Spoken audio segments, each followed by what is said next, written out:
A finales del siglo XIX, dunas como esta estuvieron a punto de hacer desaparecer el pequeño pueblo de Guardamar. El avance de la arena en algunos puntos llegó a alcanzar 8 metros al año. Para evitarlo se proyectó uno de los trabajos más originales de fijación de dunas de todo el litoral español.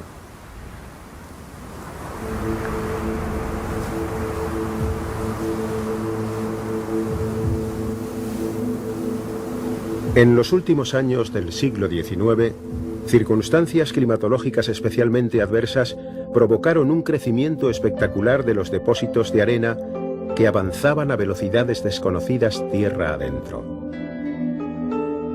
A su paso sembraban la destrucción y la esterilidad. Los campesinos asistían impotentes al permanente acoso de la arena, que sepultaba higueras, viñedos y hortalizas, arruinando año tras año sus cada vez más exiguas cosechas.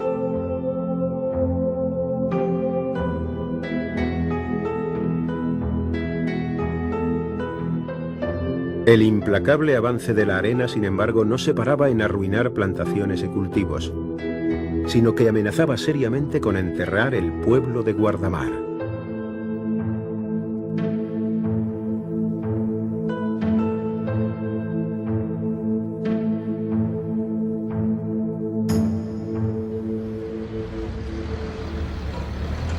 A escasos metros de las casas, la progresiva marcha de la duna se detuvo.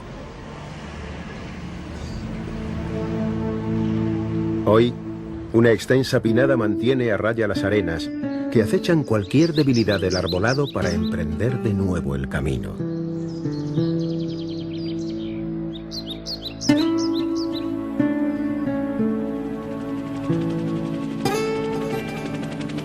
Sobre aquellos arenales, hoy aparece un parque forestal de 840 hectáreas, declarado espacio de interés natural, conocido como las Dunas de Guardamar.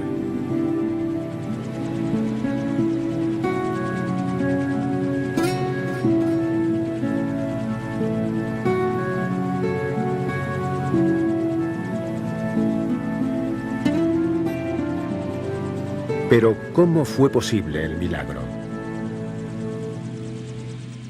Hay que retrotraerse en el tiempo y bucear en la memoria para hallar la respuesta. Fue en 1896 cuando el presidente del Consejo Forestal, José Jordana, inspecciona la zona y encarga al ingeniero de montes Francisco Mira los trabajos de fijación de las dunas. Un reto al que había que hacer frente, poniendo a prueba una vez más el ingenio humano frente a los fenómenos de la naturaleza. Los técnicos ya habían observado que algunos guardamarencos defendían sus propiedades mediante parapetos de caña común y plantaciones de pita. Estas defensas, aunque frenaban la marcha de la arena, no resistían bien el embate del tiempo. La existencia de pozos de agua dulce y la posibilidad de obtenerla a muy poca profundidad garantizaba la viabilidad de futuras siembras y plantaciones que consolidaran tan volátil suelo. En julio de 1900, Francisco Mira se pone manos a la obra y empieza por la margen derecha del río Segura. Para poder repoblar los arenales, primero había que crear obstáculos que impidieran el avance de la arena. Así, la primera fase de los trabajos consistió en la formación artificial de una duna litoral, cuya misión sería la de servir de barrera natural a las arenas que constantemente desalojaba el mar.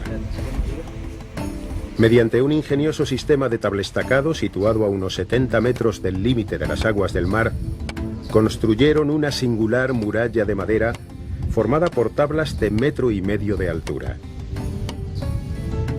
A golpe de maza, los operarios clavaban las tablestacas en una zanja y dejaban entre ellas 2 o 3 centímetros por donde lentamente se filtraba la arena, que originaría el talud interno de la duna.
A medida que la arena se acumulaba y cubría las tablestacas, estas se izaban nuevamente mediante un artilugio formado por unas palancas, manejado por 2 operarios. De esta manera se formaba un doble talud con 2 pendientes bien diferenciadas. La más suave se correspondía con la cara por donde soplaba el viento, mientras la contraria originaba una pendiente más pronunciada. 5 años después de haber comenzado las obras de colocación del tablestacado, la duna litoral había alcanzado los 3 metros de altura sobre el primitivo suelo, siguiendo una progresión ascendente de 70 centímetros al año. Además de resistir el envite de los vientos y frenar su avance, la arena acumulada consiguió convertirse en un obstáculo natural y formar una duna litoral paralela a la costa.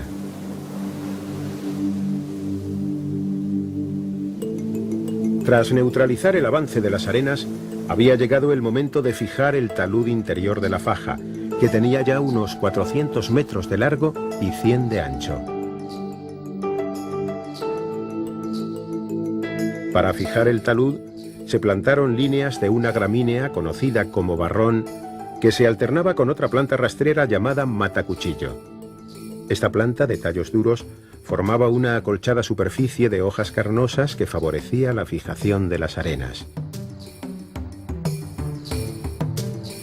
Simultáneamente protegieron el pueblo mediante una valla de cañizo, situada a unos 40 metros de las primeras casas. Y por fin, había llegado el momento de comenzar las primeras siembras. Mezcla de semillas de pino carrasco, pino piñonero y pino marítimo empezaron a germinar entre las arenas. Cada 3 surcos se plantaba barrón, esparciendo a voleo mata marina y tomatera del diablo. Las plantas recién nacidas se cubrían con ramajes para evitar que la incidencia directa de los rayos del sol las secara. Tras las primeras siembras, se planteó la posibilidad de fijar las arenas por plantación en lugar de por semillas, para evitar que pájaros y ratones acabaran con ellas antes de germinar. Para ello construyeron un vivero defendido por cañizos perimetrales.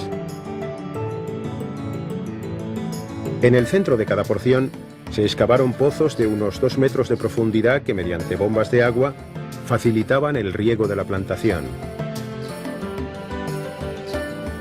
Estos viejos viveros, con la incorporación de nuevas tecnologías, hoy siguen produciendo miles de pinos que sustituyen a los que se van muriendo en la ya vieja pinada.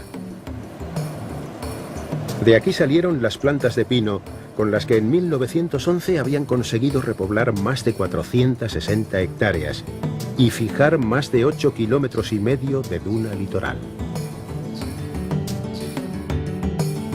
También se introdujeron, aunque en menor escala, 2 especies de eucalipto y una palmera de bajo porte que se adapta bien a terrenos muy pobres.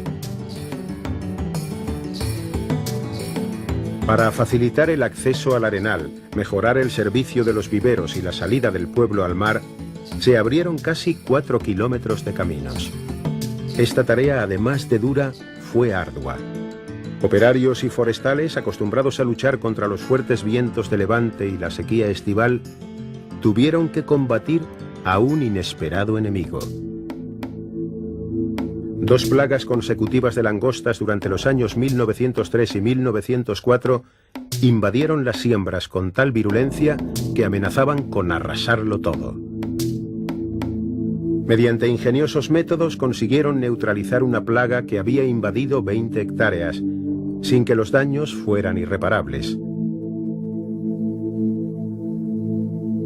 La ejecución del proyecto se alargó hasta 1930, fecha en la que ya se habían plantado un total de 600.000 árboles y se habían construido 8 kilómetros de caminos.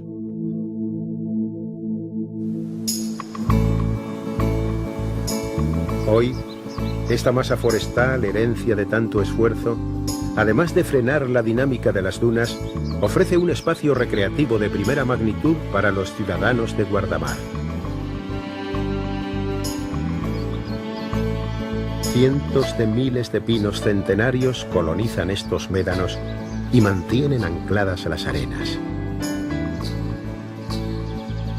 Una maraña de raíces soporta los retorcidos troncos, que en reto permanente con los fenómenos naturales han consolidado a duras penas un suelo prácticamente desprovisto de materia orgánica.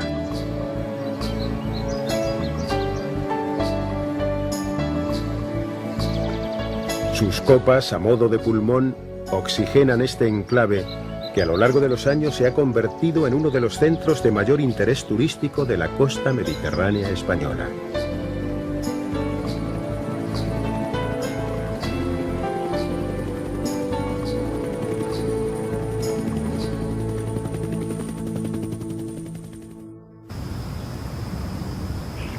Los habitantes de Guardamar, conscientes como nadie de la permanente amenaza de las dunas, han levantado monumentos y dedicado algunas de sus principales avenidas a la memoria de aquel ingeniero de montes que con su tesón e ingenio consiguió frenar el avance de la arena.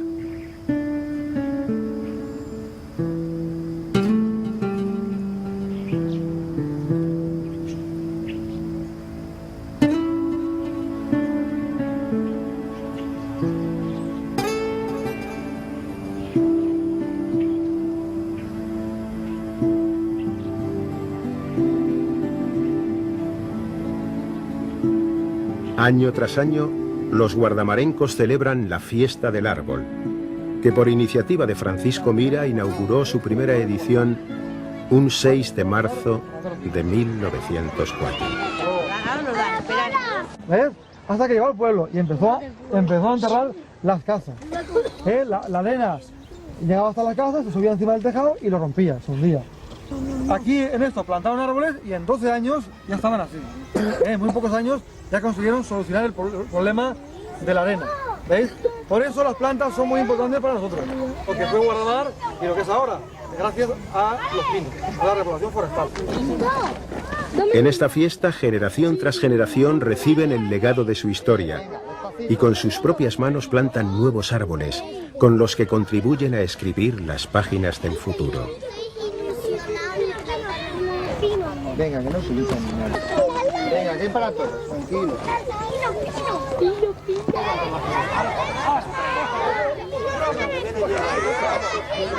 Charlie, tú vete allí con los ojos. Oh, mal. A ver, mala chica que los ojos. Yo ya me acuerdo de Dale los pisotitos, dale los pisotitos ahí. Tiene que enterrarse para que lo vea. Hala, písalo. Cógelo y lo písalo así a la vez. Vamos, nene, para afuera.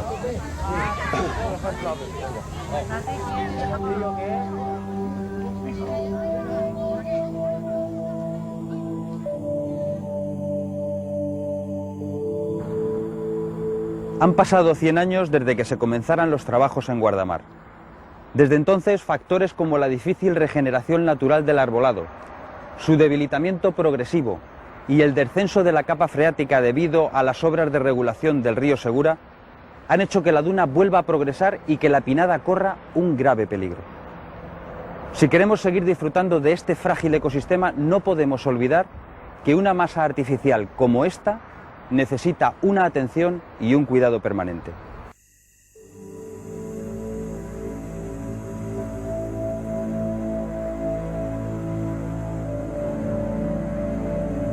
Nuevamente, una serie de procesos ponen en peligro la supervivencia del sistema dunar y la masa forestal.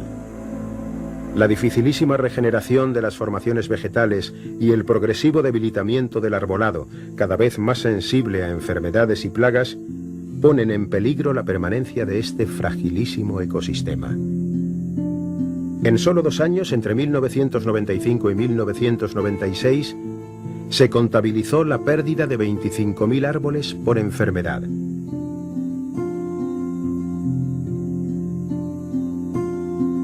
A las enfermedades y el envejecimiento natural de la pinada se suman otros fenómenos de procedencia muy distinta. Uno de origen natural, debido a la actividad neotectónica que provoca el avance del mar sobre el continente, y otro de origen humano, debido a la enorme presión turística de los últimos años.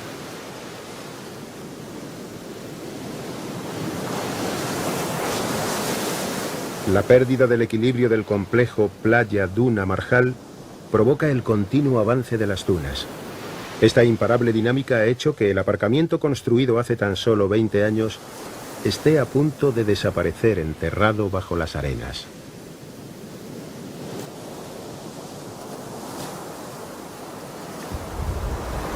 Guardamar, con una población de unos 11.000 habitantes, atrae en los periodos estivales una masa turística que llega a multiplicar por 10 su censo. Este fenómeno provoca un impacto de tal calado sobre la vegetación que pone en situación de grave riesgo el equilibrio de la pinada.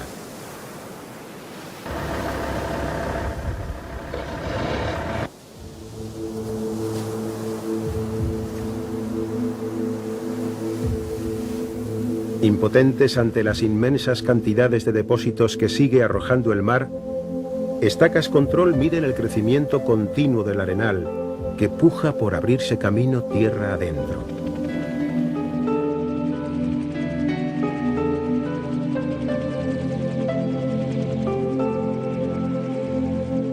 Entre esta masa forestal, manchas de arena recuperan el espacio de los pinos desaparecidos como sonoro aldabonazo de la naturaleza, que reclama insistente el mimo que su fragilidad requiere.